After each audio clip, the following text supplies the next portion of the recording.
मैं यशवंत कुमार स्वागत करता हूं एक बार फिर से आप सभी का आपके अपने यूट्यूब चैनल टेक सीख प्रो में। तो इससे पहले अपनी 4 वीडियो सुपर 50 रैपिड रिवीजन की अपलोड हो चुकी हैं चैनल पर। डिस्क्रिप्शन में प्लेलिस्ट की लिंक दी गई है, अभी तक आपने नहीं देखा तो उसको जाकर देख लीजिए। साथ ही साथ चैप्टर वाइज एमसीक्यू की भी वीडियोस अपलोड हैं। साइंस मास्टर क्लासेस की वीडियोस आपको चैनल पे मिल जाएंगी। जो लोग इसरो के एग्ज़ाम की तैयारी कर रहे हैं उनके लिए प्रीवियस ईयर पेपर की जो क्लासेस हैं वहाँ पर अपलोड है, लगभग 32 वीडियोज़ हैं। तो आप उन सभी वीडियोज़ को देखकर अपनी तैयारी को बूस्ट कर सकते हैं। तो अगर अभी तक आपने चैनल को सब्सक्राइब नहीं किया तो चैनल को सब्सक्राइब करके बेल आइकन वाला बटन ज़रूर दबाएं और इस वीडियो को ज़्यादा से ज़्यादा अपने फ्रेंड के बीच शेयर करें। तो चलिए वीडियो को स्टार्ट करते हैं।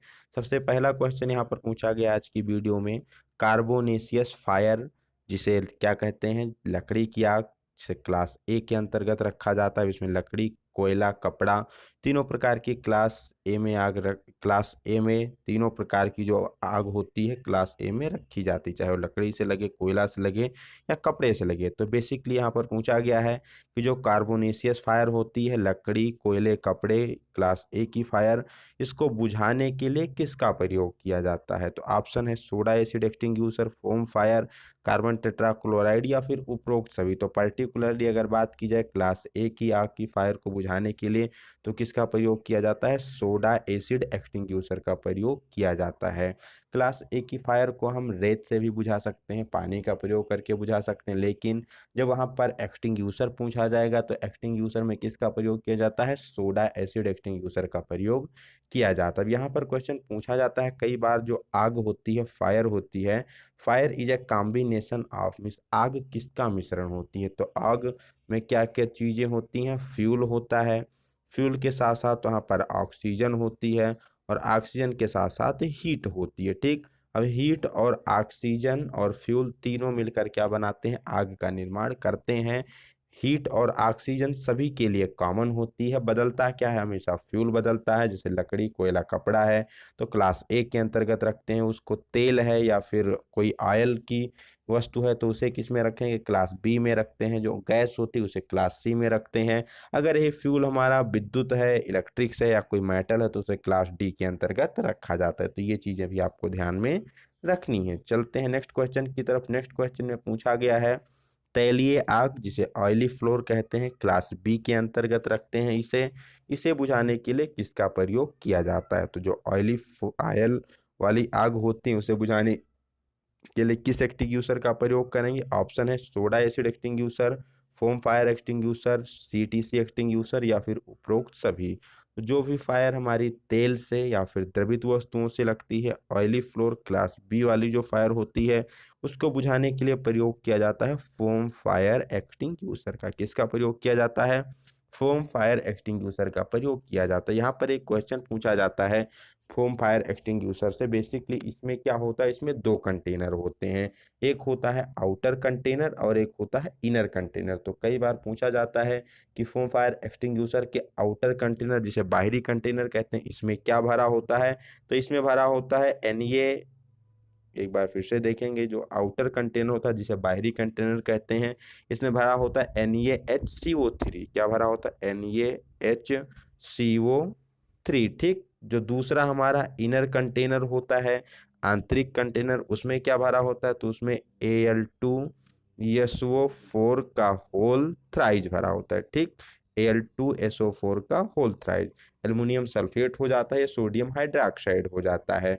बाहरी कंटेनर में सोडियम हाइड्रोक्साइड, ठीक, और इसमें एल्युमिनियम सल्फेट।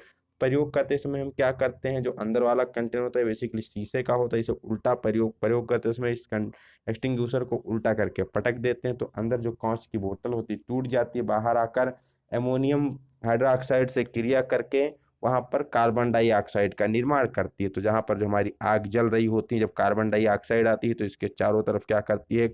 कवर सा आवरण बना देती है, जिससे ऑक्सीजन का जो और एटमॉस्फेयर में ऑक्सीजन थी, यहाँ पर आग से इसका संपर्क क्या हो जाता है? टूट जाता है और आग हमारी बुझ जाती है। तो ये इसका कुछ बेसिक वर्किंग प्रिंसिपल होता है, ये भी आप ध्यान में रखिएगा।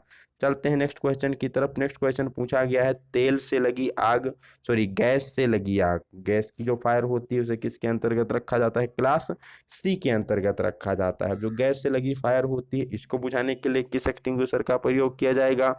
तो इसके बुझाने के लिए प्रयोग किया जाता है ड्राई पाउडर का। किसका प्रयोग किया जाता है? ड्राई पाउडर एक्सटिंग्विशर का प्रयोग किया जाता है। या फिर अगर ड्राई पाउडर ऑप्शन में नहीं दिया गया है, वहां पर दिया गया है CO2 extinguisher, carbon dioxide extinguisher, तो इसका भी प्रयोग कर सकते हैं क्लास सी की आग को बुझाने के लिए। नेक्स्ट क्वेश्चन, बिजली की जो आग होती है इलेक्ट्रिक फायर कहते हैं, या इसी में मेटल की भी फायर आ जाती है, धातु की जो भी आग लगती है, कौन सी क्लास होती है? क्लास डी की फायर होती है। इसे बुझाने के लिए किस एक्सटिंग्विशर का प्रयोग करते हैं? तो क्लास डी की फायर मेटल और विद्युत की आग को बुझाने के लिए किसका प्रयोग किया जाता है? हेलन एक्सटिंग्विशर का प्रयोग किया जाता है।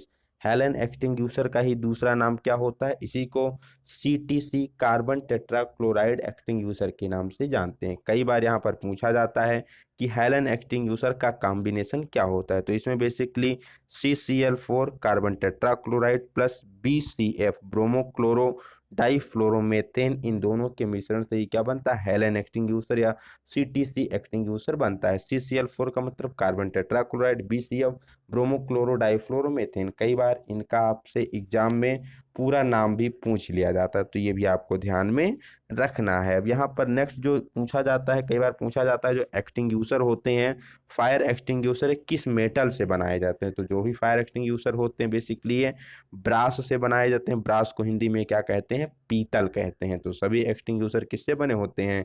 ब्रास या फिर जिसे हिंदी में कहते हैं पीतल, उससे बनाए जाते हैं। अब पहचान के लिए पूछा जाता है कई बार कि जो फोम फायर एक्सटिंग्विशर होता है इस पे एक हाथ बना होता है, तो ये हाथ किस रंग का होता है? तो जो फोम फायर एक्सटिंग्विशर होता है इस पर भूरे रंग का हाथ होगा। किस रंग का होगा? भूरे रंग का हाथ होगा। और जो दूसरा पूछा जाता है वो सोडा एसिड एक्सटिंग्विशर से पूछा जाता है। तो सोडा एसिड एक्सटिंग्विशर के ऊपर जो हाथ बना होता है वो पीले रंग का हाथ बना होता है। तो ये चीज, दोनों चीजें भी आपको ध्यान में रखनी है कि फोम फायर एक्सटिंग्विशर को आपको कैसे पहचानेंगे, उस पर भूरे रंग का हाथ बना होता है, और जो सोडा एसिड एक्सटिंग्विशर होता है उस पर पीले रंग का निशान का हाथ बना होता है। तो इससे भी आप देखकर उसको पहचान सकते हैं। तो ये था फायर के बारे में, फायर एक्सटिंग्विशर के बारे में, क्लास ऑफ फायर के बारे में। यहाँ से कोई भी आपसे क्वेश्चन पूछा जाता है एग्जाम में तो आशा करते हैं आप इसको आंसर दे ले जाएंगे, और 1 से 2 क्वेश्चन हर एक एग्जाम में इससे पूछे ही जाते हैं। ठीक, चलते हैं नेक्स्ट क्वेश्चन की तरफ। नेक्स्ट क्वेश्चन पूछा गया है चेतावनी चिन्ह वार्निंग साइन की आकृति कैसी होती है? आप सभी को पता है सेफ्टी साइन बेसिकली कई बार एग्जाम में पूछा जाता है। सबसे पहले सेफ्टी साइन कितने प्रकार के होते हैं? तो 4 प्रकार के होते हैं। कौन कौन सा? आदेशात्मक, निषेधात्मक, सूचनात्मक और चेतावनी चिन्ह। अब यहाँ पर जो चेतावनी चिन्ह होता है इसकी आकृति कैसी होती है? ऑप्शन दिया गया है गोलाकार, त्रिभुजाकार या फिर वर्गाकार या आयताकार।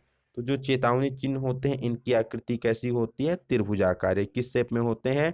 ट्रेंगुलर शेप में ये चेतावनी चिन्ह पाए जाते हैं। अंग्रेजी में क्या कहते हैं? तो इसे वार्निंग साइन के नाम से जानते हैं। आकार कैसा हो गया? त्रिभुजाकार हो गया। अब जो इसका बॉर्डर चारों तरफ का ये जो बॉर्डर होता है किससे बना होता है? तो एक काले रंग का बॉर्डर होता है। ये भी आप रख लीजिए, कई बार एग्जाम में ये भी पूछा जा सकता है। तो इसका बॉर्डर कैसा होता है? चेतावनी चिन्ह का बॉर्डर काले रंग का होता है। इसका जो बैकग्राउंड का ये जो कलर होता है, ये बैकग्राउंड का कलर कौन सा होता है? ये पीले रंग का इस पर बैकग्राउंड होता है। और जो आकृति यहाँ पर सिंबल बनाया जाएगा वो किस रंग का बनाया जाएगा? तो वो काले रंग का ही बनाया जाएगा। ठीक, तो इतनी चीजें आपको चेतावनी चिन्ह से ध्यान में रखनी होती हैं कि चेतावनी चिन्ह का आकार कैसा होता है। तो इसका आकार त्रिभुजाकार होता है। इसका बॉर्डर किस रंग का होता है? तो इसका बॉर्डर किस रंग का होता है? काले रंग का बॉर्डर होता है। इस पर बैकग्राउंड कैसा होता है? तो बैकग्राउंड जिसे हिंदी में पृष्ठभूमि कहते हैं, ये पीले रंग की पृष्ठभूमि होती है। चिन्ह कैसा बनाया जाता है? तो चिन्ह काले रंग का इस पर चिन्ह बनाया जाता है। ठीक, चलते हैं नेक्स्ट क्वेश्चन की तरफ। नेक्स्ट क्वेश्चन पूछा गया है यहाँ पर बिना हत्थे वाली रेती प्रयोग करने से क्या प्रभाव पड़ेगा? आप अगर बिना हत्थे वाली रेती प्रयोग कर रहे हैं तो उस कंडीशन में क्या हो सकता है? ऑप्शन, जहाँ पर फिनिशिंग नहीं आएगी, चोट लग सकती है, जाव फिसल जाएगा, या फिर रेती टूट जाएगी। तो यहाँ पर आप बहुत इजीली इसको आंसर दे सकते हैं, क्या हो जाएगा? तो अगर आप बिना हत्थे वाली रेती प्रयोग करते हैं तो वहाँ पर जो उसका हैंडल है वो क्या हो जाएगा, वहाँ आपके हाथ में घुस सकता है, तो उससे क्या हो जाएगी, आपको चोट लग सकती है, एक्सीडेंट हो सकता है अगर बिना हाथे वाली रेती प्रयोग करते हैं तो। ठीक, नेक्स्ट क्वेश्चन की तरफ चलते हैं।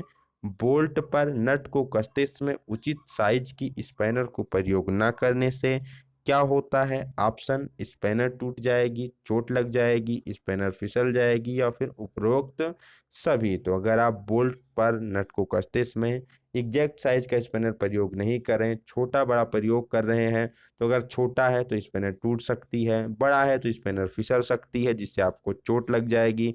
चाहे स्पैनर फिसले या फिर स्पैनर टूटे, दोनों कंडीशन में आपको चोट लग सकती है। तो यहाँ पर ऑप्शन क्या हो जाएगा, डी सही हो जाएगा कि अगर आप सही उचित साइज प्रयोग नहीं करते हैं तो टूट भी सकती है स्पैनर, स्लिप भी कर जाएगी, तो इससे आपको चोट भी लगेगी। तो यहाँ उपरोक्त सभी आंसर सही हो जाएगा। नेक्स्ट क्वेश्चन, किसी उद्योग में आग लगने का निम्नलिखित में से कौन सा कारण नहीं है? क्वेश्चन को ध्यान से पहले पढ़िएगा।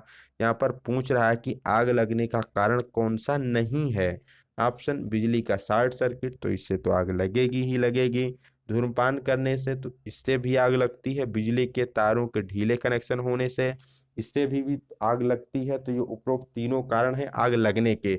लेकिन यहाँ पर जो चौथा ऑप्शन दिया गया है, डी नंबर, फर्श पर कचरा स्क्रैप पड़ा होना, तो अगर फर्श पर कचरा पड़ा है या स्क्रैप पड़ा है तो ये हमारा आग लगने का प्रमुख कारण नहीं होता। ये किसका कारण होता है? एक्सीडेंट का कारण होता है। ठीक, फर्श पर कचरा पड़ा हुआ है तो कोई वहां क्या कर सकता है, स्लिप करके गिर सकता है, उसको चोट लग सकती है, एक्सीडेंट हो सकता है, लेकिन उसे आग लगने का प्रमुख कारण नहीं होता है। बाकी अगर बिजली का शॉर्ट सर्किट होगा या धूम्रपान होगा या फिर तार के कनेक्शन ढीले होंगे तो इन तीनों से प्रमुख रूप से आग लग सकती है। तो ये चीजें आपको ध्यान में रखना है। चलते हैं नेक्स्ट क्वेश्चन की तरफ। नेक्स्ट क्वेश्चन यहाँ पर पूछा गया है, यदि एक मरीज मुंह से मुंह श्वसन प्रक्रिया करने पर सही प्रतिक्रिया ना करे तो प्राथमिक उपचारक को क्या करना चाहिए? मान लीजिए आपको कोई बेहोश व्यक्ति मिला, आपने उसे आर्टिफिशियल रिस्पायरेशन दिया, चाहे वो सेफर, सिल्वेस्टर, लाबोर्ड, जिस भी विधि से आपने दिया हो, अब वो क्या कर रहा है, माउथ टू माउथ रिस्पायरेशन नहीं कर रहा है, तो उस कंडीशन में आपको क्या करना चाहिए? ऑप्शन, चिकित्सक सहायता दें, शरीर को कंबल से गर्म रखें, टूटी अस्थियों को देखें, या फिर नाड़ी की जांच करें। तो नाड़ी की जांच तो आप पहले ही कर लेते हैं जब आपको मरीज मिलता है कि वो उसकी नाड़ी चल रही है या नहीं चल रही है, फिर उसी के आधार पर आप उसे फर्स्ट एड देते हैं। अब अगर वो फर्स्ट एड देते समय रिस्पायरेशन नहीं कर रहा है आर्टिफिशियल से, तो हमें क्या करनी चाहिए, उसे इमीडिएटली जो चिकित्सक सहायता है उससे क्या करनी चाहिए, प्रोवाइड करनी चाहिए, या फिर उसे तुरंत आसपास के हॉस्पिटल में ले जाकर वहां पर उसे एडमिट करवाना चाहिए। तो इसका मेन मोटिव क्या है कि अगर वो माउथ टू माउथ रिस्पायरेशन नहीं कर रहा है, कोई रिस्पॉन्ड नहीं कर रहा है, तो तुरंत उसे इमीडिएटली चिकित्सक के पास ले जाएं, चिकित्सा सहायता उसको मेडिकल फैसिलिटी उपलब्ध करवाएं। नेक्स्ट क्वेश्चन की तरफ चलते हैं। आग में मिले होते हैं, ऊपर ही हमने आपसे डिस्कस किया था कि fire is a combination of, आग किसका मिश्रण होता है, तो आग ईंधन, ताप और ऑक्सीजन, तीन चीजों के मिलने से बनता है। क्या क्या? ईंधन, ताप और ऑक्सीजन, इन तीनों के मिलने से ही फायर का निर्माण होता है। नेक्स्ट क्वेश्चन, तैलीय फर्श को किसके द्वारा साफ करना चाहिए? मान लीजिए कोई फर्श है, उस पर किसी कारणवश तेल गिर गया, तेल बिखरा हुआ पड़ा है, तो उस फर्श को किसके द्वारा साफ किया जाना चाहिए? ऑप्शन है, कॉटन बेस से साफ करना है, पानी डालकर साफ करना है, साडस्ट या रेत डालकर साफ करना है, या कार्बन डाइऑक्साइड को स्प्रे करके साफ करना है। तो क्या करेंगे हम, अगर तेलीय फर्श है, उस पर तेल गिर गया है, तो उसको साडस्ट, जिसे लकड़ी का बुरादा कहते हैं, वो डाल सकते हैं, या फिर रेत डालकर उसको साफ किया जाता है। आप कॉटन बेस से भी साफ कर सकते हैं, बट जो प्राथमिकता होती है वो क्या होती है, जब आप उसमें साडस्ट डाल देंगे या रेत डाल देंगे तो क्या करती है, पूरे रूप से वहां पर तेल को सोख लेती है, और वहां पर घर्षण का क्या, जो स्लिप स्लिप होता है, घर्षण कम हो गया उसको मेंटेन करती है। ठीक, तो इसीलिए साडस्ट डाल देते हैं या रेत डाल देते हैं, जिससे पूर्ण रूप से वहां पर तेल को हटाया जा सके। ठीक, अगर आप कॉटन बेस से साफ करते हैं तो फर्स्ट क्या हो जाता है, चिकना हो जाता है, तो उस कंडीशन में भी थोड़ा बहुत वहां पर मीन्स स्लिपेज की संभावना रहती है, इसीलिए साडस्ट या फिर लकड़ी का बुरादा डालकर उसको साफ किया जाता है। नेक्स्ट क्वेश्चन यहाँ पर, किसी दुर्घटना की स्थिति में पीड़ित व्यक्ति को तुरंत क्या करना चाहिए? मान लीजिए कोई दुर्घटना हो गई किसी व्यक्ति के साथ, तो तुरंत क्या करना चाहिए? सबसे पहला वहां पर हमारा कर्तव्य क्या होता है? आराम करने को कहना चाहिए, या फिर दुर्घटना के बारे में पूछताछ करना चाहिए, या सहायता प्रदान करनी चाहिए, या बिना इलाज के पड़े रहने देना चाहिए। मान लीजिए कंपनी में कोई व्यक्ति है, उसे कुछ एक्सीडेंट हो गया, माइनर मेजर कुछ भी एक्सीडेंट हो गया, तो सबसे पहले आप क्या करेंगे? उसको आराम करने को कहेंगे या दुर्घटना के बारे में पूछेंगे कि चोट क्यों लगी, कैसे लगी, तुमने ये क्यों नहीं किया, ऐसा क्यों नहीं किया, या फिर उसे तुरंत इमीडिएट सहायता प्रदान करें, या बिना इलाज के उसे छोड़ देंगे कि जाओ इसको भुगतने दो, चोट इसने खुद की वजह से ली, तो हमने ऐसा कहा था, ऐसा नहीं किया तो इसको चोट लग गई, तो हम नहीं करेंगे, इसको पड़े रहने दो। तो ऐसा हमें नहीं करना है। सबसे पहले क्या करना है, हमें उसे सहायता प्रदान करनी, उसे फर्स्ट एड देना है, हमें उसकी जान बचाने की कोशिश करनी है। जो वहाँ पर चोट का खतरा है, जो भी एक्सीडेंट का खतरा है, उसको हमें टालना है। उसके बाद में पूछना है आपको दुर्घटना क्यों हुई, कैसे हुई, आपने सेफ्टी प्रिकॉशंस क्यों नहीं लिया, वो सब सेकेंडरी थिंग है। प्राइमरी थिंग क्या है कि जो भी दुर्घटनाग्रस्त व्यक्ति है, उसको हमें क्या करना है, सहायता प्रदान करनी है, जिससे उसका हेल्थ को रिकवर किया जा सके, उससे चोट को उबारा जा सके। ठीक, चलते हैं नेक्स्ट क्वेश्चन की तरफ। तो नेक्स्ट क्वेश्चन पूछा गया है, ग्राइंडिंग करते समय आंखों की सुरक्षा के लिए क्या प्रयोग करना चाहिए? जब आप ग्राइंडिंग कर रहे होते हैं तो वहां पर चिप्स निकलते हैं, वहां पर स्पार्क होते हैं। ठीक, तो उससे आंखों की सुरक्षा के लिए क्या करना चाहिए? धूप का ऐनक, या फिर मास्क, सुरक्षा ऐनक, या गहरे रंग के ग्लास वाली ऐनक, किसका प्रयोग करना चाहिए? तो ग्राइंडिंग करते समय सेफ्टी गॉगल का प्रयोग किया जाता है, जिसे हिंदी में कहते हैं सुरक्षा ऐनक। तो सेफ्टी गॉगल्स का प्रयोग करके हमें हमेशा ग्राइंडिंग की प्रक्रिया करनी चाहिए। अब यहाँ पर पूछा जाता है कि गहरे रंग वाली ग्लास का प्रयोग कब किया जाता है? तो जब कभी आप वेल्डिंग कर रहे होते हैं तो उस कंडीशन में गहरे रंग के वाली ऐनक, वहां पर शीशे वाली स्क्रीन का प्रयोग किया जाता है। ठीक, नेक्स्ट क्वेश्चन, एक ज्वलित विद्युत तार के लिए निम्न में से कौन सा अग्निशामक उचित एजेंट है? मीन्स यहाँ पर एक कोई ज्वलित विद्युत तार है, उसके लिए कौन सा अग्निशामक? क्या मान लीजिए बिजली के कारण कहीं आग लग गई है, किसी वायर में आग लग गई, शॉर्ट सर्किट हो गई है, तो उसके लिए आप किस फायर एक्सटिंग्विशर का वहां पर प्रयोग करेंगे? तो आप सभी को पता है, बिजली की आग हो या मेटल की आग हो, किससे बुझाया जाता है? कार्बन टेट्राक्लोराइड, सीटीसी, या फिर हेलन एक्सटिंग्विशर का प्रयोग करके उसको बुझाना है। ठीक, नेक्स्ट क्वेश्चन की तरफ चलते हैं। निम्नलिखित में से कौन सा दुर्घटना होने का कारण है? यहाँ पर पूछा गया दुर्घटना होने का कारण है। ऑप्शन, बिजली की नंगे तारों पर पानी फेंकना, हैमर के हैंडल को मजबूती से ना फिट करना, जिस कार्य के बारे में ना हो उसे करना, या फिर उपरोक्त सभी। तो यहाँ पर दुर्घटना होने का पूछ रहा है, तो बिजली की नंगी तार है, पानी फेंकोगे तो वो भी दुर्घटना करेगी, आग वगैरह लग जाएगी। हैमर का हैंडल मजबूती से फिट नहीं है तो हैमर निकल जाएगा, उससे हैंडल निकल जाएगी, स्लिप हो जाएगा, हमारे ऊपर लग सकता है, वर्कपीस को नुकसान कर सकता है, तो यहाँ भी एक्सीडेंट हो जाएगा। जिसके बारे में आपको जानकारी नहीं है, उस मशीन को ऑपरेट करोगे, उस काम करोगे, तो वहाँ भी दुर्घटना की संभावना बनती है। तो उपरोक्त सभी यहाँ आंसर हो जाता है। नेक्स्ट क्वेश्चन, निम्नलिखित में से कार्यशाला में आग लगने का कारण नहीं है?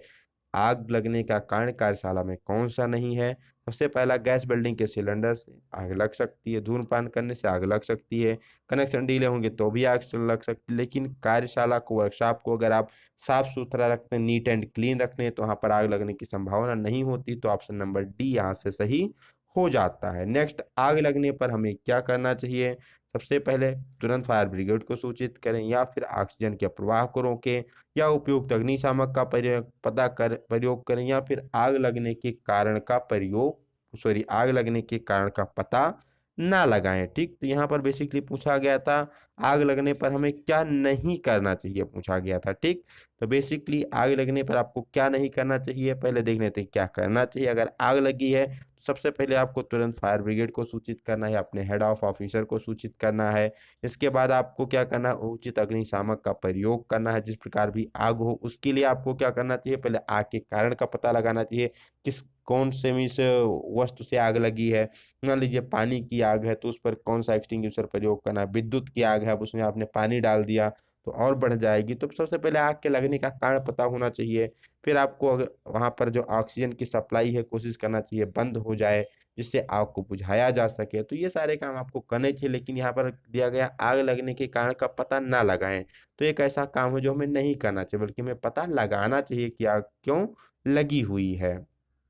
नेक्स्ट क्वेश्चन, प्राथमिक चिकित्सक को किन बातों का ध्यान रखना चाहिए? जो फर्स्ट एड देते हैं, फर्स्ट एड देने वाले व्यक्ति होते हैं, प्राथमिक चिकित्सक होते हैं, उनको किस बात का ज्ञान होना चाहिए? घायल व्यक्ति के प्रति सहानुभूति से बर्ताव करें, दूसरा, यदि व्यक्ति के अंग से खून बह रहा है तो उसे रोकने का प्रयास करें, या जहां तक संभव हो घायल व्यक्ति को दुर्घटना स्थल से हटाएं, या उपरोक्त सभी। तो यहाँ पर क्या हो जाएगा, उपरोक्त सभी। इन तीनों चीजों का ज्ञान प्राथमिक चिकित्सक को होना चाहिए। नेक्स्ट, यदि आंख में कोई रसायन या कण गिर जाए तो हमें क्या करना, हमें क्या नहीं करना चाहिए, ध्यान रखना है, हमें क्या नहीं करना चाहिए। नेक्स्ट ऑप्शन, आंखों में ठंडे पानी के छींटे मारें, या फिर आंखों को मलें, या लोहे के कण आंख में गिर जाने की दशा में चुंबक की सहायता से निकालें, या आंख में अधिक परेशानी हो तुरंत डॉक्टर से उपचार लें। यहाँ पर आपको चार ऑप्शन दिए गए। पूछा गया आंख में कोई कण गिर गया तो आपको क्या नहीं करना है। सबसे पहले, आंख में पानी के ठंडे छींटे मारे, बिल्कुल छींटे मारना चाहिए। लोहे के कण गिर जाएं तो चुंबक की सहायता लेनी चाहिए, बिल्कुल सही है। अधिक परेशानी हो तो तुरंत डॉक्टर की सहायता ले, ये भी सही है। लेकिन आंखों को मलें, आंखों को कभी भी हमें मलना नहीं चाहिए। मान लीजिए उसमें कोई शार्प है, शार्प एज वाला हो गया, गिर गया है आपको, या ऐसा कोई रसायन है जो नुकसान पहुंचा सकता है, अंदर तक चला जाए तो आपको फर्दर बहुत ज़्यादा परेशानी हो सकती है। तो इसलिए हमें कभी भी आंख को मलना नहीं चाहिए। जिस आंख में कोई कण गिर जाए, मलना ही, आप तो दूसरी आंख को मल सकते हैं। मान लीजिए लेफ्ट में आपका कोई कण गिर गया तो आपको क्या करना चाहिए, राइट आंख को मलना चाहिए, जिससे कि दोनों आंखों में ऑटोमेटिकली पानी आएगा और वो बाहर निकल सकता है। लेकिन जिस आंख में गिरा है उस आंख को हमें नहीं मलना चाहिए। नेक्स्ट क्वेश्चन की तरफ चलते हैं। ड्रिल मशीन से कटे हुए बुरादे, ड्रिल मशीन पे आप कार्य कर रहे हैं, वहां पर चिप्स जो है उसको क्या करना चाहिए, ब्रश से साफ करें, हाथ से साफ करें, कर्मचारी सफाई कर्मचारी से साफ करवाएं, या का और खा में से कोई नहीं। तो यहाँ पर आपको क्या करना है, ड्रिल मशीन पर जो कटे हुए बुरादे हैं, क्या करते हैं जनरली आप, वहां पर ब्रश होता है, वायर ब्रश हो सॉरी ब्रश होता है, क्लीनिंग उसी से साफ किया जाता है। नेक्स्ट, यदि कार्यशाला में कार्य करते समय दुर्घटना हो जाए तो क्या करना चाहिए। अगर कार्यशाला में मान लीजिए किसी कारणवश कार्य करते समय दुर्घटना हो जाए तो क्या करना चाहिए। ऑप्शन है, दुर्घटना स्थल पर भीड़ को खड़ा रहने दें, दुर्घटना करके भाग जाएं, या दुर्घटना की सूचना अपने अधिकारी को सीख दें, या उपरोक्त सभी। तो सबसे पहला काम क्या होता है कि दुर्घटना की जो सूचना होती है अपने वरिष्ठ अधिकारी सीनियर को दी जाती है। नेक्स्ट क्वेश्चन, मशीन पर कार्य करते समय यदि वह खराब हो जाए तो क्या करना चाहिए। स्विच बंद करना चाहिए, मेन स्विच, या मशीन को छोड़कर इधर उधर भाग जाएं, या मशीन को चालू हालात में छोड़कर अपने उच्च अधिकारी को सूचित करें, या मशीन को बिना जानकारी के खोल दें। तो जब भी हम किसी मशीन पर कार्य करें, उसमें कोई भी एक्सीडेंट हो जाता है, कोई खराबी आती है, तो सबसे पहले वहां पर एक रेड बटन लगी होती है, इमरजेंसी बटन को आप प्रेस करें। उसके बाद क्या करना है, आपको मशीन का स्विच तुरंत बंद कर देना है, जो मेन स्विच है मशीन को क्या कर देना है, तुरंत बंद कर देना है। नेक्स्ट, चिपिंग करते समय कहाँ पर ध्यान दिया जाता है, कटिंग एज पर, बेंच वाइज पर, हेड के छेनी छेनी के हेड पर, या उपरोक्त में से कोई नहीं। तो जब भी आप चिपिंग मीन्स चीजल का प्रयोग करके मेटल को रिमूव कर रहे होते हैं, चिपिंग प्रक्रिया कर रहे होते हैं, तो उस समय ध्यान हमें कहाँ देना चाहिए। तो उस समय जो हमारा ध्यान है, पूरा ध्यान कटिंग एज पर होना चाहिए, ना कि छेनी के हेड पर। छेनी के हेड पर ध्यान देंगे तो मेटल आपका कहीं अलग कट जाएगा, आपका वो फिर बेकार हो जाएगा। तो हमें क्या करना चाहिए, हमेशा कटिंग एज पर ध्यान देना चाहिए। नेक्स्ट, अग्नि त्रिभुज में तीन तत्व कौन कौन से होते हैं, तो आप सभी को पता है, क्या ऑक्सीजन, ऊष्मा और ईंधन, ये तीन चीजें होती हैं। बिजली की आग को बुझाने के लिए किसका प्रयोग नहीं किया जाना चाहिए, ये बहुत ही मोस्ट इंपॉर्टेंट है। ये कौन सा ऐसा अग्निशामक है जिसका प्रयोग बिजली की आग को बुझाने के लिए नहीं किया जाता है। तो जो भी वहां पर आग में से जब बिजली से आग लगती है तो उसे पानी से सख्त नफरत होती है, तो जो भी वाटर कंटेंट वाले हो तो उसका प्रयोग नहीं करना चाहिए। तो आप ड्राई पाउडर का प्रयोग कर सकते हैं, कार्बन डाई प्रयोग कर सकते हैं, हेलन अग्निशामक प्रयोग कर सकते हैं, लेकिन झाग अग्निशामक जिसे हिंदी में कहते हैं फोम फायर एक्सटिंग्विशर, आप इसका प्रयोग नहीं कर सकते, इसका प्रयोग वहां पर नहीं करना चाहिए। तो ये बेसिकली कुछ सेफ्टी के क्वेश्चन थे, जिससे इस सेफ्टी के क्वेश्चन से और कोई बाहर से एग्जाम में आपके क्वेश्चन नहीं पूछे जाते। यहाँ पर सेफ्टी साइन के बारे में हमने डिस्कस किया था एक क्वेश्चन, तो उससे जो और क्वेश्चन है उसको एक बार आप देख लीजिए। हमने आपको बताया था कि जो चेतावनी चिन्ह होती है, चेतावनी चिन्ह का आकार क्या होता है, त्रिभुजाकार होता है। इसका बॉर्डर क्या होगा, बॉर्डर इसका काला होगा। इसकी पृष्ठभूमि कैसी होगी, येलो या पीली होगी। इस पर जो सिंबल बना होगा वो किस रंग का बना होगा, सिंबल इस पे काले रंग का बना होगा। तो ये पूछा जाता है। अब चेतावनी के बाद जो दूसरा पूछा जाता है वो पूछा जाता है निषेधात्मक से। निषेधात्मक को हिंदी में क्या कहते हैं, सॉरी इंग्लिश में प्रोहिबिशन कहते हैं। मीन्स निषेधात्मक को काम करना आपको मना होता है। तो निषेधात्मक का आकार कैसा होता है, तो निषेधात्मक चिन्ह का आकार प्रोहिबिजन साइन का आकार गोलाकार होता है। गोलाकार होने के साथ साथ यहाँ पर जो इसका मीन्स बॉर्डर होता है, ये बॉर्डर किस कलर का होता है, तो इसका बॉर्डर रेड कलर का होता है। मीन्स जो इसकी बॉर्डर होती है रेड कलर की होती है। यहाँ पर एक क्रॉस बार बना होता है, तो एक क्रॉस बार भी कैसा होता है, एक क्रॉस बार भी रेड कलर का होता है। बैकग्राउंड की बात की जाए कि इसकी पृष्ठभूमि कैसी होगी, तो इसकी पृष्ठभूमि वाइट होती है, सफेद रंग का बैकग्राउंड होता है, और इस पर जो भी सिंबल बनाए जाते हैं वो सिंबल कैसे बनाए जाते हैं, तो वो सिंबल ब्लैक रंग के बनाए जाते हैं। किससे बनाए जाते हैं, काले रंग के। क्या ध्यान रखना है, जो प्रोहिबिजन होता है जिसे हिंदी में कहा जाता है निषेधात्मक चिन्ह, इसका आकार कैसा होता है, गोलाकार होता है। बॉर्डर और क्रॉस बार कैसी होती है, रेड होती है। बैकग्राउंड कैसा हो जाएगा, तो इसका बैकग्राउंड व्हाइट हो जाएगा। सिंबल कैसा हो जाएगा, ब्लैक हो जाएगा। तो कॉपी पेन लेकर के आप इन चीजों को नोट डाउन कर सकते हैं। जो नेक्स्ट होता है यहाँ पर आता है आदेशात्मक, जिसे हिंदी में कहा जाता है मैंडेटरी कह लीजिए। क्या होता है, मैंडेटरी, जिसे हिंदी में कहते हैं आदेशात्मक। तो मैंडेटरी का आकार कैसा होता है, इसका आकार भी गोलाकार होता है। इसमें बॉर्डर और क्रॉस बार नहीं होती है। दो ही चीज होती है, पृष्ठभूमि और चिन्ह का रंग। तो पृष्ठभूमि जो इसकी होती है वो ब्लू होती है, जिसे हिंदी में कहते हैं नीले रंग की पृष्ठभूमि होती है। चिन्ह यहाँ पर कैसा बना होता है, तो व्हाइट रंग का यहाँ पर चिन्ह बनाया जाता है। तो जो मैंडेटरी है, जिसे हिंदी में कहते हैं आदेशात्मक, आकार कैसा होगा, गोलाकार होगा, बैकग्राउंड ब्लू होगा, और चिन्ह कैसा होगा, व्हाइट रंग का चिन्ह हो गया। अब जो हमारा चौथा और लास्ट है वो क्या होता है, सूचनात्मक, जिसे क्या कहते हैं हिंदी में, सॉरी इंग्लिश में इंफॉर्मेशनल कहते हैं। सूचनात्मक, इंफॉर्मेशनल। इसका आकार वर्गाकार हो सकता है, या फिर इसका आकार कैसा हो सकता है, मीन्स वर्ग के आकार का, या फिर दीर्घ वृत्ताकार इसका आकार हो सकता है। नेक्स्ट इसमें क्या पूछा जाता है, इसका बैकग्राउंड पूछा जाता है। तो इसका बैकग्राउंड ग्रीन होता है, हरे रंग का होता है। चिन्ह जो इस पे बना होता है वो कैसा बना होता है, तो इस पे चिन्ह व्हाइट रंग का, सफेद रंग का इस पर चिन्ह बना होता है। तो ये भी चीजें आपको ध्यान में रखनी है। चलते हैं नेक्स्ट क्वेश्चन यहाँ पर जो पूछा गया है, ये पूछा गया है स्टैंडर्ड स्टील रूल की अल्पतमांक कितनी होती है। जो स्टैंडर्ड स्टील रूल प्रयोग किया जाता है वर्कशॉप में, उसका लीस्ट काउंट कितना होता है।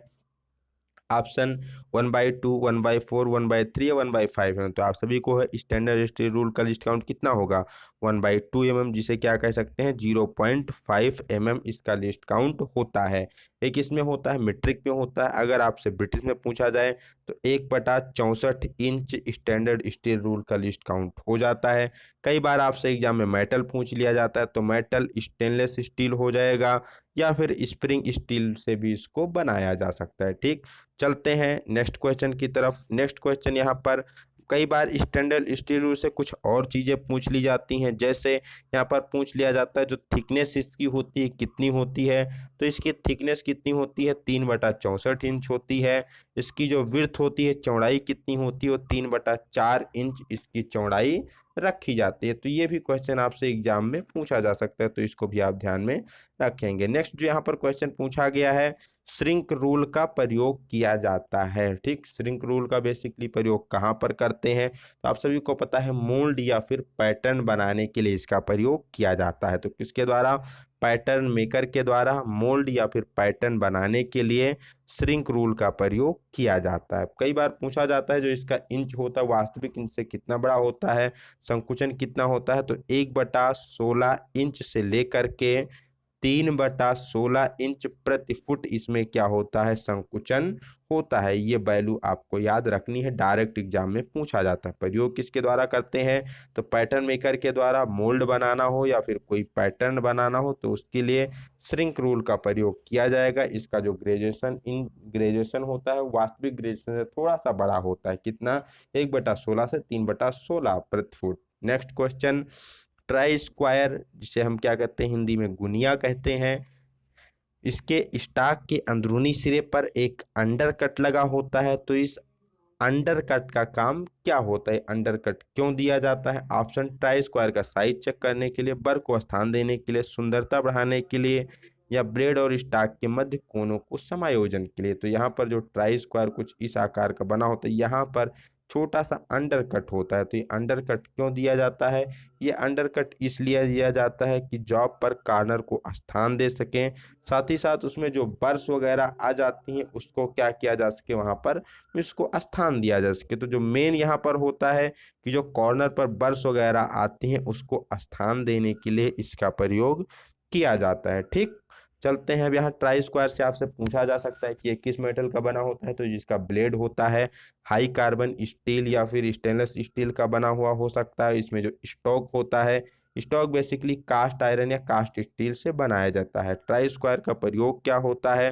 तो जब कभी भी हमें 90 डिग्री, या हिंदी में इसे कहा जाता है मीन्स 90 डिग्री ही आप कर लीजिए, 90 डिग्री के कोण की हमें जांच करनी होती है, चेक करनी होती है। ये ध्यान में रखना है कि 90 डिग्री को मेजर नहीं करता। कई बार ऑप्शन में दिया जाता है आपसे try square is used for, तो कई बार वहां पर बच्चे 90 डिग्री मेजर करने के लिए लगा देते हैं, लेकिन ट्राई स्क्वायर पर कोई भी ग्रेजुएशन नहीं होती। तो ये 90 डिग्री को मेजर नहीं करता। क्या करता है? 90 डिग्री के एंगल को चेक कर सकता है, या फिर कोई पैरेललिज्म आपको चेक करना है, समतलता चेक करना है, स्क्वायरनेस चेक करना है, इन दोनों सरफेस का चेक करना है, ये परफेक्ट 90 डिग्री पर है कि नहीं है, स्क्वायर है कि नहीं है।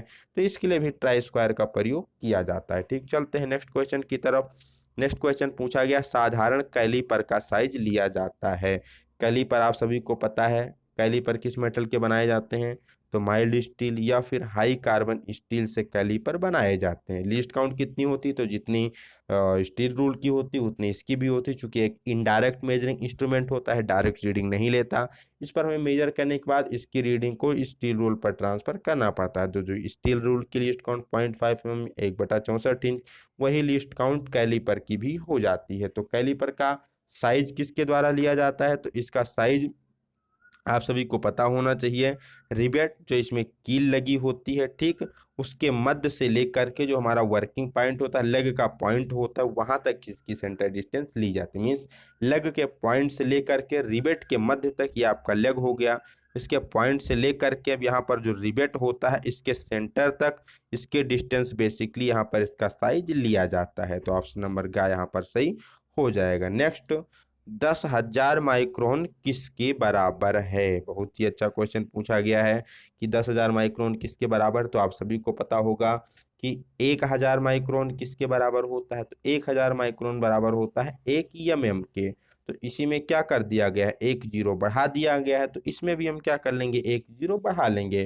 तो 1,000 माइक्रोन बराबर है 1 mm के, तो 10,000 माइक्रोन किसके बराबर हो जाएगा? 10,000 माइक्रोन 10 mm के बराबर हो जाएगा। नेक्स्ट क्वेश्चन, ट्राई स्क्वायर का ब्लेड किससे बना होता है? ऊपर ही हमने आपको बताया था कि ट्राई स्क्वायर का ब्लेड हाई कार्बन स्टील या फिर स्टेनलेस स्टील से बना हो सकता है। तो यहाँ पर हाई कार्बन स्टील ऑप्शन में मिल जाता है। स्टॉक पूछा जाए तो कास्ट आयरन या फिर कास्ट स्टील से बनाया जाता है। स्टैंडर्ड स्टील रूल किससे बना होता है? तो ये किससे बनाया जाता है? स्प्रिंग स्टील से बनाया जा सकता है, या फिर इसी के साथ साथ ये स्टेनलेस स्टील से बनाया जा सकता है। दोनों से स्टैंडर्ड स्टील रूल बेसिकली बनाए जाते हैं। नेक्स्ट क्वेश्चन, निम्नलिखित में से कौन सा अप्रत्यक्ष मापी औजार नहीं है? मीन्स यहाँ पर इनडायरेक्ट मेजरिंग नहीं है, मीन्स डायरेक्ट मेजरिंग टूल है। तो टेलीस्कोपिक गेज या फिर आउटसाइड कैलीफर या फिर इनसाइड कैलीपर, ये सभी क्या होते हैं? इनडायरेक्ट होते हैं। लेकिन जो हुक रूल होता है, रूल हो या फिर स्केल हो, ये सभी क्या है? डायरेक्ट मेजरिंग के अंतर्गत आते हैं। तो हुक रूल बेसिकली क्या है? डायरेक्ट रीडिंग इंस्ट्रूमेंट के अंतर्गत आता है। वो हुक रूल का प्रयोग कहाँ किया जाता है? तो जब कभी भी किसी झिर्री या फिर स्लॉट मीन्स या कोई खांचा वगैरह होता है, मीन्स कोई झिर्री है, स्लॉट है, या कोई होल की डेप्थ हमें चेक करनी है या उसकी लेंथ चेक करनी है, तो उसके लिए हुक रूल का प्रयोग किया जाता है। फिर से ध्यान में रखेंगे, हुक रूल का प्रयोग कहाँ करें? किसी झिर्री, स्लॉट या सुराख की गहराई को या फिर उसकी लंबाई को मापना है, तो वहां पर बेसिकली हुक रूल का प्रयोग किया जाता है। नैरो रूल भी सेम होता है, बट नैरो रूल का प्रयोग पतली झिर्री व खांचे की गहराई को मापने के लिए करते हैं। इसका प्रयोग थोड़े बड़े डायमेंशन के लिए भी किया जा सकता है। नेक्स्ट क्वेश्चन, निम्नलिखित नेक्स्ट क्वेश्चन यहाँ पर 84 नंबर, बी ब्लॉक का साइज किसके द्वारा लिया जाता है? जो बी ब्लॉक हम लोग प्रयोग करते हैं, बी ब्लॉक का साइज किसके द्वारा लिया जाता है? आपके सामने ऑप्शन दिया गया है। बी ग्रुप के कोण के द्वारा उसका साइज लिया जाता है, या फिर दूसरा लंबाई से लिया जाता है, आकृति से लिया जाता है, लंबाई गुणे चौड़ाई गुणे ऊंचाई से लिया जाता है। तो आप सभी बताइए कि बी ब्लॉक का साइज कैसे लिया जाता है, उसको कैसे स्पेसिफाई करते हैं। तो यहाँ पर जो इसका करेक्ट आंसर हो जाता है वो क्या हो जाता है, लंबाई गुणे चौड़ाई गुणे ऊंचाई से बी ब्लॉक का साइज लिया जाता है। अब बी ब्लॉक किससे बनाए जाते हैं, तो B block close grained cast iron से बी ब्लॉक बनाए जाते हैं। यहाँ पर जो बी का एंगल होता है ये भी कई बार पूछ लिया जाता है, तो ये बी का एंगल कितना होता है, 90 डिग्री होता है। यहाँ पर जो दोनों फ्लैंक होते हैं 45 डिग्री पर होते हैं, तो टोटल बी ब्लॉक का इंक्लूडेड एंगल कितना होता है, 90 डिग्री होता है। ठीक, बी ब्लॉक का प्रयोग कहाँ करते हैं, तो जो कोई सिलेंड्रिकल पार्ट होता है उसको सहारा देने के लिए, या फिर कह सकते हैं कोई गोलाकार जाब है उसमें मार्किंग वगैरह करनी होती, तो वहाँ पर इसका प्रयोग किया जाता है। ठीक है, बी ब्लॉक के टाइप के बारे में पूछा जाता है, तो बेसिकली ये दो प्रकार के होते हैं, ए ग्रेड के बी ब्लॉक और बी ग्रेड के बी ब्लॉक। आपको नाम से ही पता है ए ग्रेड का बी ब्लॉक मीन्स काफी अच्छा होगा मीन्स छोटे साइज में होगा, तो इसका साइज 100 mm होता है। बी ग्रेड का साइज 300 mm होता है। ठीक, तो जो ए ग्रेड के बी ब्लॉक होते हैं इसका साइज 100 mm होता है। इसका प्रयोग कहाँ किया जाता है, तो एक्यूरेट कार्य के लिए, ठीक, एक्यूरेट फिनिशिंग कार्य के लिए इसका प्रयोग करते हैं। बी ब्लॉक का साइज 300 mm होता है। इसका प्रयोग कहाँ करते हैं, तो जनरली वर्कशॉप में बी ग्रेड के बी ब्लॉक का प्रयोग यहाँ पर किया जाता है। नेक्स्ट क्वेश्चन की तरफ चलते हैं। नेक्स्ट क्वेश्चन में पूछा गया है एंगल प्लेट का साइज लिया जाता है। अभी आपसे क्या पूछा गया था, ऊपर आपसे पूछा गया था बी ब्लॉक, अब यहाँ पर पूछा गया है एंगल प्लेट की एंगल प्लेट का साइज किससे लिया जाता है। ऑप्शन लंबाई से, चौड़ाई से, ऊंचाई से, या फिर नंबरों के द्वारा लिया जाता है। तो आप सभी को पता होना चाहिए कि एंगल प्लेट का साइज किसके द्वारा लिया जाता है, नंबरों के द्वारा उसका साइज लिया जाता है। 1 से 10 नंबर तक या जो भी नंबर के अनुसार आते हैं उसके अनुसार इसका साइज लिया जाता है कि कितने नंबर का हम एंगल प्लेट प्रयोग कर रहे हैं। ठीक, किसका मेटल क्या होता है, तो इसका भी metal close grain cast iron होता है। अकॉर्डिंग टू यूज के अनुसार solid angle plate, adjustable angle plate, box angle plate, slotted angle plate, swivel angle plate, कई सारे प्रकार के एंगल प्लेट होते हैं। अकॉर्डिंग टू कार्य के अनुसार हम उसका सिलेक्शन करते हैं। बेसिकली जो ज्यादातर प्रयोग करते हैं वो स्लॉटेड एंगल प्लेट का प्रयोग किया जाता है। स्लॉटेड एंगल प्लेट से भी क्वेश्चन पूछा जाता है कि उसमें स्लॉट क्यों कटे होते हैं, तो जब आपको मार्किंग करते हैं इसमें क्लैंप करने के लिए, बोल्ट को स्थान देने के लिए एंगल प्लेट में स्लॉट काटे जाते हैं। तो ये क्वेश्चन भी आप ध्यान में रखेंगे। नेक्स्ट क्वेश्चन, निम्नलिखित में से कौन सा अप्रत्यक्ष मापी यंत्र है, मीन्स यहाँ पर इनडायरेक्ट मेजरिंग इंस्ट्रूमेंट से आपसे पूछा गया है, कौन सा है। ऑप्शन देख लीजिए, universal bevel, hemispherical gauge, combination bevel, या फिर उपरोक्त सभी। तो यहाँ पर अगर आप देख पा रहे होंगे तो ये चार तीन के तीनों, चाहे यूनिवर्सल बेबल गेज हो, हेमीस्फेरिकल गेज हो, या कॉम्बिनेशन बेबल हो, ये सभी क्या, इन सभी पर ग्रेजुएशन नहीं होती, तो इसलिए इनडायरेक्ट मेजरिंग के अंतर्गत तीनों के तीनों रखे जाते हैं। नेक्स्ट क्वेश्चन, ट्राई स्क्वायर का आकार किसके द्वारा व्यक्त किया जाता है, जो ट्राई स्क्वायर है उसका जो साइज होता है किसके द्वारा लिया जाता है, आप उसको कैसे स्पेसिफाई वहां पर करते हैं। ठीक, ऑप्शन है आपके द्वारा, कार्य के द्वारा, ब्लेड के द्वारा, स्टॉक की लंबाई के द्वारा, या फिर उपरोक्त सभी के द्वारा। ठीक, तो जो ब्लेड का साइज होता है उस ब्लेड के साइज के द्वारा हम क्या करते हैं, ट्राई स्क्वायर के साइज को स्पेसिफाई करते हैं, उसका साइज लिया जाता है। नेक्स्ट, स्टील रूल की सहायता से कम कितनी माप ली जा सकती है, या कह सकते हैं इसका लीस्ट काउंट कितना होता है। तो एमएम में दिया गया तो कितना होता है, 0.5 mm इसकी लीस्ट काउंट, या कम से कम इतनी माप ली जा सकती है स्टील रूल के द्वारा। स्टील रूल क्या होता है, तो स्टील रूल क्या होता है, एक डायरेक्ट रीडिंग मेजरिंग इंस्ट्रूमेंट होता है। कैसा होता है, एक डायरेक्ट रीडिंग मेजरिंग इंस्ट्रूमेंट होता है। इसके द्वारा हम प्रत्यक्ष रूप से किसी भी जॉब की माप को मेजर कर सकते हैं। नेक्स्ट क्वेश्चन, 1 मिलीमीटर में कितने माइक्रोन होते हैं। ऊपर ही हमने डिस्कस किया था कि 1 मिलीमीटर में 1000 माइक्रोन होते हैं। ठीक, नेक्स्ट, पंचिंग करते समय प्रिक पंच के पॉइंट व जाप की सतह के बीच कितनी डिग्री का कोण होना चाहिए। मान लीजिए आप प्रिक पंच से यदि पंचिंग कर रहे हैं, अगर आप प्रिक पंच का प्रयोग करते समय तो प्रिक पंच के पॉइंट और जाप की सरफेस के बीच बेसिकली पंचिंग करते समय कितना एंगल होना चाहिए। तो ये आपको पता होना चाहिए, बहुत ही नया क्वेश्चन है। कितना होता है, 15 डिग्री होता है, इसको आप ध्यान में रखेंगे। कितना होता है, 15 डिग्री होता है। जब आप पंचिंग कर रहे होते हैं तो बेसिकली वहां पर आधा ही टच होता है, टोटल इसका पॉइंट एंगल 30 होता है, तो उस कंडीशन से भी आप समझ सकते हैं टोटल 30 होता है। जब आधा हमारा संपर्क में तो कितना हो जाएगा 15। तो पंचिंग करते हैं इसमें यहाँ पर इसके जॉब के सरफेस और प्रिक पंच के पॉइंट के बीच कितना एंगल होता है 15 डिग्री का एंगल यहाँ पर रखा जाता है। नेक्स्ट क्वेश्चन, इंजीनियर वॉइस का साइज किस पर निर्भर करता है, किसके द्वारा उसका आकार लिया जाता है। तो जा की जो चौड़ाई होती है, विड्थ ऑफ जो जा होती है, उसके द्वारा क्या किया जाता है इंजीनियर वॉइस का साइज लिया जाता है। तो जॉ की जो विड्थ होती है उसके द्वारा इसका साइज लिया जाता है। इंजीनियर वाइज को ही क्या कहते हैं बेंच वाइज कहते हैं, या इसी को मूवेबल जा वाइज के नाम से भी जाना जाता है, क्योंकि उसके जो मूवेबल जा होते हैं पैरेलल जा वाइज के नाम से जानते हैं, कि जो इसके मूवेबल जा होते हैं वो फिक्स जाके पैरेलल मूव करते हैं, तो इसी को पैरेलल जा वाइज या फिर इंजीनियर वाइज के नाम से जानते हैं। जा की चौड़ाई के द्वारा उसका साइज लिया जाता है। नेक्स्ट क्वेश्चन, मास प्रोडक्शन करते समय जिस साधन के द्वारा टूल को गाइड किया जाता है उसे क्या कहते हैं। बहुत ही इंपॉर्टेंट क्वेश्चन, मास प्रोडक्शन में बहु उत्पादन में जिस इंस्ट्रूमेंट या जिसके द्वारा हम किसी भी टूल को गाइड करते हैं उसे किस नाम से जानते हैं, तो वो क्या होता है, वो होता है जिग। जिग के द्वारा क्या किया जाता है वहां पर टूल को गाइड किया जाता है। अब अगर केवल पूछा जाता है वर्कपीस को होल्ड करने के लिए तो हम फिक्सर का भी प्रयोग कर सकते हैं, लेकिन जब टूल को गाइड करने का नाम आएगा तो किसके द्वारा किया जाता है, जिग के द्वारा बेसिकली उसको गाइड किया जाता है। नेक्स्ट, फिटिंग शाफ्ट में प्रयोग होने वाले लकड़ी के बने हैमर को क्या कहते हैं, तो लकड़ी के बने हैमर को क्या कहा जाता है, मैलेट कहा जाता है। ठीक, बेसिकली सॉफ्ट हैमर के अंतर्गत रखे जाते हैं, बहुत ही हल्के कार्यों के लिए इसका प्रयोग किया जाता है। सीट मेटल शॉप में ज़्यादा से ज़्यादा मैलेट का प्रयोग किया जाता है। किसके बने होते हैं, हार्ड लकड़ी के ये बनाए जाते हैं। नेक्स्ट क्वेश्चन, हैमर का वर्गीकरण कैसे किया जाता है, हैमर को कैसे स्पेसिफाई करते हैं। ऑप्शन, पिन के अनुसार, भार के अनुसार, शकल के अनुसार, या भार और पिन दोनों के अनुसार। तो जो हैमर होते हैं उसको कैसे स्पेसिफाई किया जाता है, उसके भार और पिन के अनुसार कि उसका वेट कितना है, और साथ ही साथ उसके पिन का आकार कैसा है, बाल पिन है, क्रॉस पिन है, स्ट्रेट पिन है। तो इसके आधार पर भार और पिन इन दोनों के आधार पर हैमर का वर्गीकरण किया जाता है। नेक्स्ट क्वेश्चन, वाइस के स्पिंडल में थ्रेड कटी होती है, बहुत ही most important question, star mark कर सकते हैं कि जो वाइस की स्पिंडल होती है जनरली जो हम लोग प्रयोग करते हैं बेंच वाइस, उसमें किस प्रकार की थ्रेड होती है, कौन सी थ्रेड होती है, तो उसमें कौन सी थ्रेड होती है, स्क्वायर थ्रेड होती है। जहां भी पावर ट्रांसमिशन का काम आता है कौन सी थ्रेड, या तो स्क्वायर थ्रेड प्रयोग की जाएगी या एक्मे थ्रेड। लेकिन जो वाइस की स्पिंडल वगैरह होती है उसमें कौन सी थ्रेड कटी होती है, स्क्वायर थ्रेड कटी होती है। एक्मे थ्रेड कहाँ होती है, तो लेथ के लीड स्क्रू वगैरह के कार्य में कौन सी थ्रेड होती है, तो वहां पर एक्मे थ्रेड होती है।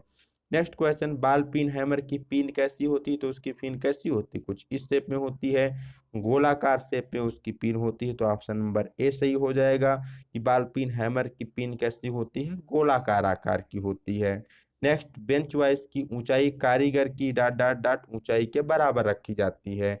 तो ये क्वेश्चन कई तरीके से पूछा जा सकता है। पहला तो इस टाइप से पूछा जाता है कि बेंच वाइस की ऊंचाई कितनी होनी चाहिए, तो कारीगर की कोहनी के बराबर होनी चाहिए, जबकि वो क्या हो, कोहनी को मोड़कर खड़ा हुआ होता है। तो उस कंडीशन में बेंच वाइस की ऊंचाई उसकी कारीगर की कोहनी की ऊंचाई के बराबर रखी जाती है। या अगर आपसे लेंथ पूछा जाए तो 106 सेंटीमीटर की ऊंचाई पर, सॉरी 106 mm की ऊंचाई पर क्या किया जाता है, बेंच वाइस को फिक्स किया जाता है। तो ये भी क्वेश्चन आपसे पूछा जा सकता है, तो इसको भी आप ध्यान में रखेंगे। ठीक, तो इसको चाहे पूछ ले कोहनी की ऊंचाई के आधार पर तो भी आप इसको आंसर कर सकते हैं, या फिर अगर इसको पूछ लिया गया मीन्स क्या नाम लेंथ में, तो इसको आप बता सकते हैं 106 सेंटीमीटर की ऊंचाई पर फिक्स करते हैं। या अगर इसे ब्रिटिश में पूछ लिया जाए तो ब्रिटिश में कितना कह सकते हैं, 3 सही 1/2 मीन्स 3.5 फुट की, 3.5 फुट की ऊंचाई पर फिट इसको किया जाता है।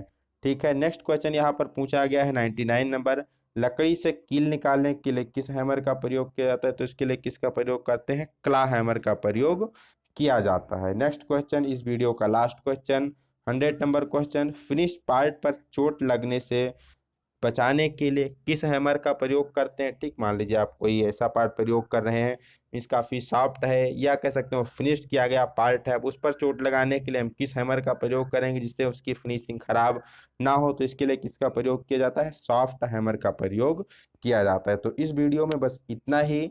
ठीक 50 क्वेश्चन हमने इस वीडियो में डिस्कस किए। क्वेश्चन आपको कैसे लगे, वीडियो कैसी लगी, कमेंट सेक्शन में ज़रूर बताइएगा। आपकी कोई राय है तो अभी कमेंट सेक्शन में दे सकते हैं, और क्वेश्चन को डिस्कस करने के लिए आप टेलीग्राम ग्रुप को ज्वाइन कर सकते हैं। कोई आपका डाउट है तो भी आप वहां पर पूछ सकते हैं। तो मिलते हैं नए वीडियो में, वीडियो को शेयर जरूर करिएगा। चैनल को सब्सक्राइब नहीं किए हैं तो चैनल को सब्सक्राइब कर लीजिए। तो मिलते हैं नए वीडियो में, तब तक के लिए have a good day, best of luck, keep in touch, bye bye.